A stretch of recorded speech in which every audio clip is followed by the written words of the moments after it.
À présent, une nouvelle revendication à Bakhmout. Le groupe paramilitaire russe Wagner annonce avoir pris le contrôle de la mairie de la ville. On aperçoit, vous allez le voir sur les images, le chef de Wagner, Evgeny Prigojine, brandissant un drapeau russe. Les images sont accompagnées d'un message au sens légal. Bakhmout a été capturé, dit-il.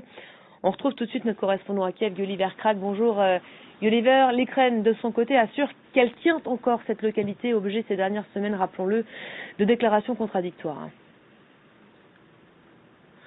Pas tout à fait contradictoire en réalité, puisque ce que les Ukrainiens ont dit, c'est qu'ils continuent de tenir le centre-ville de Bakhmout, mais ils ne font pas explicitement mention de la mairie. Je pense que si ce n'était pas vrai que les Russes avaient pris le contrôle de la mairie, l'état-major ukrainien aurait explicitement nié ces déclarations. Ce qu'ils disent, c'est qu'ils vont continuer la lutte et il y a une grande partie du centre-ville qui est encore occupée par les forces ukrainiennes. Ils n'admettent ni avoir perdu le contrôle de la mairie. Ceux qui connaissent bien la géographie de Bakhmout estiment que cette vidéo où l'on voit Evgeny Prigojine est crédible à juger de ce qu'on voit derrière lui dans le fond. Après, je pense que le contrôle légal de la ville pour avoir hissé le drapeau russe sur la mairie, du point de vue juridique, cela ne veut rien dire évidemment, puisque cette mairie, bien sûr, ne fonctionne pas depuis plusieurs mois, comme tout le centre-ville de Bakhmout.